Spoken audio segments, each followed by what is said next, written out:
in U.S. oil production. Of course, it's all about the shale. That's where the growth has come from. And it's been creating a glut of crude in some markets. Okay, that new Keystone XL pipeline will help. But our guest says U.S. producers are scrambling to get export licenses. They've been banned from exporting since the oil crisis in the 70s. What does this mean for the industry? We're joined now by Roger McKnight, Senior Petroleum Analyst at Enpro International. Great to have you on the show again. Great to be here. So you reckon that the producers can see where this is going? There's going to be too much oil in the United States, in the basin, and they're desperate to start exporting crude, which they're banned from doing now. Yeah, right now what's happening, I think the consumer must be looking at the crude price, seeing it relatively low, but they're not seeing it at the pump. And the reason for that is exactly what you say. The U.S. is not allowed to export crude due to the Arabian embargo of 1973. So what they're doing, they're taking the low-cost crude, inputting into the refinery hub on the Gulf, refining it into gas and diesel, and merely exporting it to Latin America and Europe. So the only beneficiary of this lower than Brent crude is the refining system and the Gulf. The consumer is sitting there going, "Ha, this is wonderful." Now, but you reckon ultimately the oil producers will say enough is enough. We've got so much crude, we're going to have to start shipping this stuff unrefined. Or else is if we can't get an export license, we're going to have to slow down production in Texas and in the Bakken fields, and also the oil sands in Alberta, because we got so much of it, we're getting discounted to death off the WTI, and we're reaching, off the Brent. Well, let's work off WTI as a North American price. Oh, okay.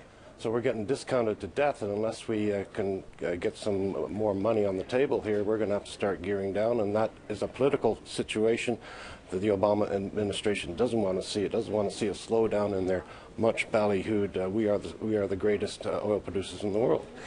So what is going to happen is they are applying for licenses to export the crude to Europe. Now that creates another problem for Mr. Obama, in that he's already ticked off the Saudis with the Iranian sort of 6-month treaty. So if he starts exporting crude into Europe, that's going to lower the Brent price. If you lower the Brent price, the Saudis have a break-even of $95 a barrel to balance budgets and apply their social programs. So that's going to create even more tension in an area where you don't need more tension. Yeah, because they don't want an Arab Spring in Saudi. They got the Shia areas. Some of them are big oil-producing areas. They don't want unrest there. Yeah, Iran is the second largest after Saudi Arabia in terms of reserves. They're also Shiite, and the rest of the Arab nations are Sunni. So there's a lot of political conflict there, but the poor old consumer in North America when they have to start looking to Europe and the geopolitical questions answered to find out why the price of the pump isn't down, then we got a problem here. And politically, would it be unpopular in the States to actually export crude?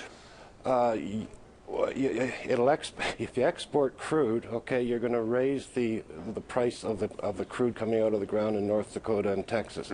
You raise the price of crude, you're going to raise the price at the pump in the glorified and the politically heavy, electric-heavy Midwest. And that's where the problem is. The third thing we got is it's good old midterm election time in the United States. So Obama's going to be walking a very, very thin tightrope to maintain his political presence in the United States. Of course, I mean, the shale production has created an economic boom in parts of the States where you couldn't get a job easily before. That's right, but don't forget, let's say a well has 1,000 barrels a day in year one. After 5 years, it's down to 100.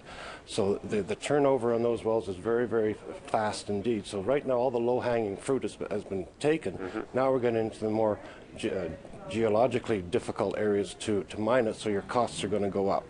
If those costs go up, then we have to export it. To actually get a high world price, to actually justify the whole thing. That's right. Yeah. I mean, the Americans, their policy seems to be to really confirm the Texas Gulf area as a global refining center. That's right, and it is a huge refining center. It's 40% of their total refining capacity, and it's extremely flexible. It can take a variety of types of crude. They would prefer to take the heavy sour Western Canadian, which is why they spend billions on cokers and crackers to do that, but there's that problem at Cushing with the pipeline. The XL, the southern leg of the XL, that's going to be a temporary fix. But the East Coast refineries and east of the Ohio Valley can't use the heavy sour. They can use the back end, which is refinery ready. There we go, but right back to infrastructure again. How do we get it from the west to the east? Right now, the option is rail, and that's just an accident waiting to happen. Apparently, U.S. municipalities are beginning to block these oil-by-rail proposals. Where have they been for the last, 50 years when you've got chlorine and all sorts of chemicals rolling through your town at the same time? A lot of this is the environmental lobbyists are doing a very, very good job. I'm not a great fan of them. I call them non-elected radicals, to tell you the truth. And it's working. Rail is twice as expensive as pipeline. Pipeline is the safest way to do it. It's a proven way to do it. And here we are.